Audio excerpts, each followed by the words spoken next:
Hello मेरे प्यारे बच्चों ऐसा है कि अब हम जो है प्रीपोजिशन जो ग्रामर का सबसे मुश्किल टॉपिक में से एक होता है उसकी झंझट पूरी ज़िंदगी के लिए हम ख़त्म करने वाले हैं। और मैं आपके लिए प्रीपोजिशन करवाने वाला हूं आपके लिए एसेंशियल इंग्लिश ग्रामर में से रेमंड मर्फी की जो कैम्ब्रिज वालों की बुक है उसमें से आपको करवाने के लिए करवा रहा हूँ मैं प्रीपोजिशन। और इसमें पूरी 10 चैप्टर यानी कि यूनिट हैं इसके अंदर, ये 96 से लेकर 106 तक यानी कि 96 से लेकर 106 यूनिट तक जो है आपको 96 से लेकर 106 यूनिट तक जो है आपका इसमें प्रीपोजिशंस और प्रीपोजिशन की डिटेल में दे रखी है। इसके अंदर पिक्चर्स बना के दे रखी हैं, एग्जांपल्स होंगे इतने सारे कि आपको कभी गलती नहीं होगी इसके अंदर आपको। और इसमें जो प्रीपोजिशन बताई जाएंगी वो बिल्कुल करेक्ट होंगी और पूरी दुनिया में इसको एक जिसे कहते हैं प्रमाण के तौर पे आप यूज़ करते हैं इस बुक को। तो इसमें सीखी गई प्रीपोजिशन आपको कभी गलत नहीं हो सकती। तो आप ये वाली किताब ले लेना, मैं पूरी बुक करवा रहा हूँ आपको और ये किताब आपने लेनी है। और कोई भी माँ बाप जो मेरी भाई ये वाला वीडियो देख रहे हैं तो प्लीज़ अपने बच्चों के लिए ला के दे देना वाली किताब, ताकि वो इस किताब को ख़त्म करें और वो इंग्लिश सीख लें। तो हम प्रीपोजिशन शुरू करने वाले हैं और प्रीपोजिशन की झंझट हमेशा के लिए खत्म। शुरू करें। और बच्चों हम एसेंशियल इंग्लिश ग्रामर की 98 यूनिट करते हैं और इसमें हम सीखेंगे बिफोर, आफ्टर, ड्यूरिंग और वाइल का यूज़ सीखेंगे। अच्छा, पहले आपको इनके मीनिंग बता दूं, एग्जांपल्स हम बाद में देखेंगे और इसके बाद इनको यूज़ कैसे करना है सेंटेंस वो सीखेंगे। पहले बिफोर का मतलब बता दूं, बिफोर का मतलब होता है से पहले। बिफोर का एक मतलब और होता है के सामने भी होता है, लेकिन यहाँ पर टाइम के हिसाब से अगर देखें तो से पहले, बिफोर मतलब से पहले, आफ्टर मतलब के बाद, किसी घटना के बाद, किसी चीज़ के बाद, ड्यूरिंग के दौरान होता है, ड्यूरिंग क्या होता है के दौरान। और वाइल जो है वो प्रीपोजिशन नहीं, मैं आपको बता दूं प्रीपोजिशन नहीं है ये, लेकिन वाइल का यहाँ पर मतलब सीखेंगे। वाइल होता है जिस समय, ड्यूरिंग का मतलब के दौरान होता है, क्योंकि कन्फ्यूजिंग है बहुत ज़्यादा तो इसलिए उसने दोनों एक साथ ले लिए हैं। ड्यूरिंग का मतलब होता है के दौरान, ये प्रीपोजिशन है।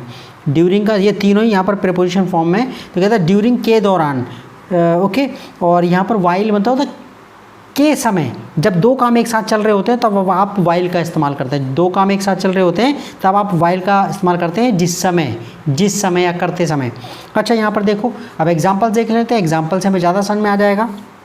बिफोर देखो, बिफोर द फिल्म, फिल्म से पहले, ड्यूरिंग द फिल्म, फिल्म के दौरान, आफ्टर द फिल्म, फिल्म के बाद। एग्जाम्पल देखते हैं। Everybody is nervous before exams, हर कोई नर्वस होता है एग्ज़ाम से पहले। एवरीबडी इज़ नर्वस, हर कोई नर्वस होता है बिफोर एग्ज़ाम्स, एग्ज़ाम से पहले। ये टाइम के सेंस में लगा है से पहले, बिफोर एग्ज़ाम, एग्ज़ाम से पहले। I went to sleep during the film, I went to sleep मतलब मुझे नींद आ गई यानी कि मैं सो गया। ड्यूरिंग द फिल्म, फिल्म के दौरान।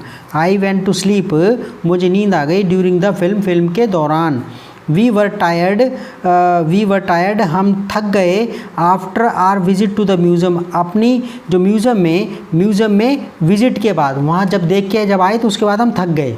वी वर टायर्ड, हम थक गए थे। After our visit to the museum में अपनी विजिट, भ्रमण के बाद। अच्छा, उसके बाद आगे कहता है नेक्स्ट। अच्छा, बिफोर और वाइल और आफ्टर में ये मतलब देखो इसमें बिफोर। अच्छा, बिफोर के बाद पूरा एक वाक्य भी आ सकता है। बिफोर के बाद आपका पूरा वाक्य भी ऐसा, बिफोर वी प्लेड, हाँ इससे पहले कि हम खेले, यानी कि खेलने से पहले। वाइल का मतलब क्या होता है, वाइल के बाद अक्सर जो टेंस आता है या तो प्रेजेंट कंडीशंस आएगा या पास्ट कंडीशंस आएगा या फिर फ्यूचर कंडीशंस आएगा। मतलब जो काम चल रहा हो उसके तब आप यूज़ करते हैं। कॉन्टिन्यूस टेंस होता है कोई। वाइल वी वर प्लेइंग, जिस समय हम खेल रहे थे। तो दो काम जब चल रहे होते हैं तब वाइल का इस्तेमाल करते हैं। और वाइल के बाद आपने वाइल के मामले में ये याद रखना है कि वाइल के बाद अक्सर या तो पास्ट कंडीशंस आता है, प्रेजेंट कंडीशंस आता है। अगर पूरे इससे पहले अगर पास्ट हो रहा होगा पास्ट, तो ये पास्ट कंडीशंस ही होगा। तो अधिकतर केस में इसके बाद पास्ट कंडीशंस ही आता है। इसमें क्या आता है, पास्ट कंडीशंस आता है। अगर आगे इसके प्रेजेंट टेंस होगा तो प्रेजेंट कंडीशंस होगा, मतलब ये कॉन्टिन्यूस टेंस होगा कोई ना कोई इसके आगे ना। वाइल के बाद जो टेंस होगा वो कोई कॉन्टिन्यूस टेंस होगा, ठीक है। तो यहाँ पर क्या है, पास्ट कंडीशंस है। वाइल वी वर प्लेइंग, जब हम खेल रहे थे। आफ्टर होता है आफ्टर वी प्लेड, मतलब हम जब खेल लिए, खेलने के बाद। और ये क्या है, खेलने से पहले। तो यहाँ पर ये सेंटेंस लगा दिया उसने। देखो आगे, don't forget to close the window, window बंद करना मत भूलना। बिफोर यू गो आउट, अपने जाने से पहले। इससे पहले, ठीक है ना, बिफोर यू गो आउट, जाने से पहले, ठीक है, don't forget to close the window, window बंद करना मत भूल, जाने से पहले मतलब खिड़की बंद कर देना। तो don't forget to close the window, window बंद करना मत भूलना, बिफोर यू गो आउट, जाने से पहले। तो बिफोर लगाए, उसके बाद आपका तुम्हारा जो है ये प्रेजेंट डेफिनेट टेंस लगा है। और इसके बाद जो भी टेंस लगता है, देखो ना, जैसे अगर आप कह रहे हैं don't forget to close the window, खिड़की बंद करना मत भूलना, बिफोर यू गो आउट, बाहर जाने से पहले, तो प्रेजेंट डेफिनेट टेंस लगता है, ठीक है। और ये पास्ट डेफिनेट टेंस भी लगता है, लेकिन यहाँ पर ये प्रेजेंट की बात कर रहा है कि खिड़की बंद करना मत भूलना, don't forget to close the window, खिड़की बंद करना मत भूलना, बिफोर यू गो आउट, बाहर जाने से पहले। अच्छा, I often go to sleep, go to sleep होता नींद आ जाना, I often go to sleep, अक्सर मुझे नींद आ जाती है, while I am watching television, जिस समय मैं टीवी देख रहा होता हूँ। तो यहाँ पर देख लो, मेरे को नींद कब आ जाती है, जब मैं टीवी देख रहा हूँ, तो ये काम चल रहा है। ये मैंने कहा वाइल के बाद ये आज या तो आपका मतलब जो भी टेंस आएगा वो कॉन्टिन्यूस टेंस होगा, या तो प्रेजेंट कॉन्डिशंस होगा या फिर पास्ट कॉन्डिशंस होगा, या तो प्रेजेंट कॉन्डिशंस होगा या फिर आपका पास्ट कॉन्टिन्यूस टेंस होगा। ओके, यहाँ पर हम प्रेजेंट की बात हो रही है कि I often go to sleep, मुझे अक्सर नींद आ जाती है, आई अक्सर होता है ऑफ्टन, ठीक है, I often go to sleep, मुझे अक्सर नींद आ जाती है, while I am watching television, जिस समय मैं टीवी देख रहा होता हूँ। तो वाइल के बाद क्या है, प्रेजेंट कंडीशंस। तो मैंने आप बताया आपको वाइल के बाद क्या आएगा, वाइल क्या का मतलब क्या होता है, जिस समय, और वाइल के बाद कोई कॉन्टिन्यूसेंस आता है, या तो प्रेजेंट कंडीशंस आएगा या फिर पास्ट कंडीशंस आएगा। अब चूंकि यहाँ पर प्रेजेंट की बात हो रही है, यहाँ पर प्रेजेंट की बात चल रही है, तो यहाँ पर तो आपका प्रेजेंट कंडीशंस है। अब यहाँ पर देख लो, ये यहाँ पर आके कह रहा है इसमें ओके, हाँ यहाँ पर देखो, यहाँ पर इसने दे दिया है वी डिडेंट स्पीक, हमने बात नहीं की, वाइल वी वर ईटिंग, जिस समय हम खाना खा रहे थे। तो हमने देखो दोनों काम एक साथ हुए, तो कहता है वी डिडेंट स्पीक, हमने बात नहीं की, वाइल वी वर ईटिंग, जिस समय हम खाना खा रहे थे। तो आप देख रहे हो ये कॉन्टिन्यूस टेंस, पास्ट कॉन्टिन्यूस है। ये कौन सा टेंस लग रहा है, पास्ट कॉन्टिन्यूस टेंस लग रहा है। वाइल के बाद मैं आपको कह चुका हूँ, वाइल के बाद, वाइल का पहली बात तो मतलब याद रखो जिस समय, और वाइल के बाद जो भी टेंस आता है या वो कॉन्टिन्यूस टेंस होता है, तो प्रेजेंट कंडीशंस होगा या फिर पास्ट कंडीशंस होगा या फिर फ्यूचर कंडीशंस होगा। तो यहाँ पर पास्ट की बात हो रही है, डिडंट स्पीक, ये पास्ट इंडेफिनिट टेंस है। वी डिडंट स्पीक, हम नहीं बोले, वाइल वी वर ईटिंग, जब हम खाना खा रहे थे, तो यहाँ पर इसलिए पास्ट कंडीशंस लगा दिया। और यहाँ पर प्रेजेंट की बात हो रही थी, ये एक्चुअली मैं आपको कंसेप्ट बता रहा हूँ, ये बताना ज़रूरी है, तभी तो आपकी अंडरस्टैंडिंग बढ़ेगी। अच्छा, यहाँ पर प्रेजेंट की बात हो रही है, I often go to sleep, मुझे अक्सर नींद आ जाती है, while I am watching television, जिस समय मैं टीवी देख रहा होता हूँ। अच्छा, दे वेंट होम, वो घर चले गए, after they did the shopping, shopping करने के बाद, जब उन्होंने शॉपिंग कर ली उसके बाद दे वेंट होम, वो घर चले गए। तो आफ्टर के बाद पूरा पास्ट, देखो ये पूरा एक वाक्य आ रहा है, पूरा एक वाक्य आ रहा है, after they did the shopping, shopping करने के बाद। तो दे वेंट होम, वो घर चले गए, after they did the shopping, after they did the shopping, shopping करने के बाद। अच्छा, ड्यूरिंग का मतलब होता है, ड्यूरिंग का मतलब होता है के दौरान, ड्यूरिंग का मतलब क्या होता है, के दौरान, और वाइल का मतलब होता है जिस समय, और फॉर का मतलब आपको बताता है कि कोई, जब आपने कोई काम कितने दिन तक किया, कितने टाइम तक किया, तब आप फॉर का लगाते हैं, फॉर पीरियड ऑफ टाइम। जैसे सीन्स ऑफ फॉर का प्रयोग सीखा था ना आपने, तो वो तो हमने फॉर का प्रयोग तो हमें पता ही है, ठीक है। तो ड्यूरिंग, अब इसमें अंतर बताएगा तीनों में क्या अंतर है। देखो, we use during plus noun, during के बाद नाउन आता है, ड्यूरिंग के बाद क्या आता है, कोई संज्ञा आता है, कोई नाउन आता है। जैसे ड्यूरिंग द फिल्म, फिल्म के दौरान, ड्यूरिंग द लंच, लंच के दौरान, ड्यूरिंग द प्रोग्राम, प्रोग्राम के दौरान, ठीक है, के दौरान।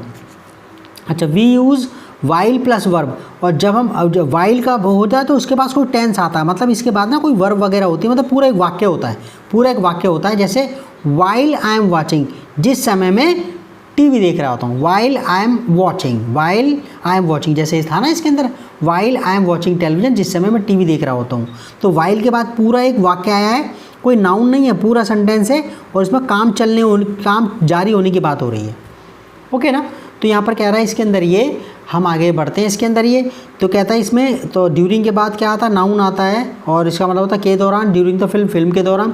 वी यूज़ वाइल, और वाइल का हम इस्तेमाल करते हैं, इसके बाद एक कोई वाक्य आता है, कोई वर्ब आती है। जैसे we didn't speak during the meal, we didn't speak, हमने बात नहीं की, ड्यूरिंग द मील, खाने के दौरान। तो ड्यूरिंग के बाद क्या आ रहा है, संज्ञा, नाउन आ रहा है, खाना, ओके, भोजन। तो वी डिडंट स्पीक, हमने बात नहीं की, ड्यूरिंग द मील, मील के दौरान, भोजन के दौरान। बट यहाँ पर वी डिडंट स्पीक, हमने बात नहीं की, वाइल वी वर ईटिंग, जिस समय हम खाना खा रहे थे, जिस समय हम खाना खा रहे थे। तो वाइल के बाद क्या आ रहा है, पास्ट कंडीशंस आ रहा है, क्या आ रहा है, पास कंडीशंस आ रहा, तो इसके बाद वर्ब आती है, क्या आती है, वर्ब आती है। वी डिडंट स्पीक, हमने बात नहीं की, वाइल वी वर ईटिंग, जब हम खाना खा रहे थे। अच्छा, कहता है we use for not during for a period of time, period of time के लिए फॉर का इस्तेमाल करते हैं, मतलब कोई चीज़ कितने दिन चली, आप कितने दिन आपने रुके, कितने दिन ठहरे, या कोई काम कितने समय से चल रहा है, तब आप फॉर का इस्तेमाल करते हैं, मतलब अवधि के लिए। किसके लिए, अवधि के लिए। जैसे फॉर 3 days 3 दिन, फॉर 2 घंटे, फॉर अ ईयर 1 साल। तो कहता है इसमें वी प्लेड टेनिस, हम फॉर का पहले भी इस्तेमाल कर चुके हैं 97 में। वी प्लेड टेनिस, हमने टेनिस खेला, फॉर 2 hours, 2 घंटे तक, 2 घंटे के लिए टेनिस खेले हम ऐसे भी आप कह सकते हैं। तो वी प्लेड टेनिस, हम टेनिस खेले फॉर 2 hours, 2 घंटे। ओके, तो आप टाइम बता रहे कितनी देर तक। वी प्लेड टेनिस, हमने टेनिस खेला फॉर 2 hours, 2 घंटे हमने टेनिस खेला। आई लिव्ड इन लंडन, मैं लंदन में रहा फॉर अ ईयर, 1 साल, ठीक है ना। आई लिव्ड इन लंडन, मैं लंदन में रहा। आई लिव्ड इन लंडन, मैं लंदन में रहा फॉर अ ईयर, 1 साल। कितनी देर रहा, 1 साल। तो अवधि है इसलिए फॉर लगाए। तो आप, मैं 1 घंटे वहाँ पर ठहरा, मैं 2 घंटे सोया, मैं 3 घंटे सोया, तो आप इसके लिए फॉर का इस्तेमाल करते हैं। फॉर क्या पढ़ते हैं, फोर नहीं होता, फॉर होता है, फॉर। हाँ, कहता है देखो, you can use before after plus में वर्ब प्लस आईएनजी, इसको जेरेंड बोलते हैं। इसको क्या, वर्ब प्लस बिफोर और आफ्टर के बाद वर्ब प्लस आईएनजी भी आता है, वर्ब प्लस आईएनजी। इसको ये मैं अभी करवाऊंगा, जब रेमंड मर्फी खत्म हो जाएगी तब आपके सारे टॉपिक्स करवाऊंगा, ये वाला पार्टिसिपल वगैरह वगैरह उन टीचर्स ने भी करवाया, मैं आपको करवाऊंगा, वो देखना मैं कितने डिटेल में करवाता हूँ। क्या कहता है, देखो बिफोर मतलब जाने से पहले, आफ्टर ईटिंग खाने के बाद, तो वर्ब प्लस आईएनजी भी आ जाता है। ओके, तो कहता है आई ऑलवेज हैव ब्रेकफास्ट, मैं हमेशा ब्रेकफास्ट करता हूँ बिफोर गोइंग टू वर्क, काम पर जाने से पहले। तो बिफोर के बाद क्या आ गया, going, gerund, verb plus ING, verb plus ING, gerund. आप सीखोगे बाद में जेरेंड की स्पेलिंग GERUND, जेरेंड, GE, ठीक है ना। ये आपका एक तरह की नाउन होती है बच्चों, ये ना वर्बल नाउन कहते हैं इसको, जेरेंड, GERUND, जेरेंड, ठीक है।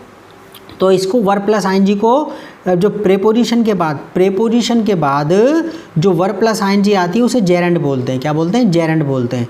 तो कहता है आई ऑलवेज हैव ब्रेकफास्ट, मैं हमेशा ब्रेकफास्ट करता हूँ बिफोर गोइंग टू वर्क, काम पर जाने से पहले। आई ऑलवेज हैव ब्रेकफास्ट, मैं हमेशा ब्रेकफास्ट करता हूँ बिफोर गोइंग टू वर्क, काम पर जाने से पहले। तो बिफोर के बाद क्या आ रहा है, गोइंग, वर्ब प्लस आईएनजी आ रहा है। After doing the shopping, shopping करने के बाद, आफ्टर डूइंग द शॉपिंग करने के बाद, दे वेंट होम, वो घर चले गए। आफ्टर डूइंग द शॉपिंग करने के बाद, तो आफ्टर के बाद क्या आ रहा है, वर्ब प्लस आईएनजी आ रहा है, देख लो, ठीक है ना। आफ्टर डूइंग द शॉपिंग करने के बाद, दे वेंट होम, वो घर चले गए। अच्छा, do not say before go to bed, before यानी कि बिफोर के बाद आपका वर्ब प्लस आईएनजी आ गया। ये नहीं कहोगे टू करके नाउन नहीं लगाओगे, टू करके वर्ब इस्तेमाल नहीं करोगे आप। बिफोर और आफ्टर के बाद आप हमेशा वर्ब प्लस आईएनजी लगाते हैं। क्या लगाते हैं, वर्ब प्लस आईएनजी लगाते हैं। वर्ब जो आएगी तो हमेशा वर्ब प्लस आईएनजी आएगी। तो बिफोर ईटिंग द एप्पल, सेब खाने से पहले, I washed it carefully. Before eating, देख बिफोर के बाद क्या आ रहा है, वर्ब प्लस आईएनजी आ रहा है। बिफोर ईटिंग द एप्पल, सेब खाने से पहले, आई वॉश्ड इट केयरफुली, मैंने इसे अच्छी तरह से धो लिया था, ठीक है। आई स्टार्टेड वर्क, मैंने काम शुरू किया आफ्टर रीडिंग द न्यूज़पेपर पढ़ने के बाद। आई स्टार्टेड वर्क, मैंने काम शुरू किया आफ्टर रीडिंग द न्यूज़पेपर पढ़ने के बाद। तो आफ्टर के बाद क्या आ रहा है, रीडिंग आ रहा है, रीड में आईएनजी लगा दिया, वर्ब में आईएनजी लगा दिया है। तो आई स्टार्टेड वर्क, मैंने काम शुरू किया आफ्टर रीडिंग द न्यूज़पेपर पढ़ने के बाद। तो हमारे पास 90, तो हमारी 98 यूनिट भी हो गई है बच्चों। हम आगे बढ़ रहे हैं, प्रीपोजिशन ढंग से हो रही है हमारी। अब इसमें 99 में हम सीखेंगे कि इनोरेट का प्लेसेस के मामले में प्रीपोजिशन, ये जगह के बारे में बताती है। इतने एग्जाम्पल्स इतने डिटेल में है, ये बहुत तो मज़ा आने वाला है इसके अंदर। तो अगले वीडियो में मिलते हैं, ओके। और आप देखते रहो इन्हें, okay. Thank you for watching the video, bye bye, नमस्ते।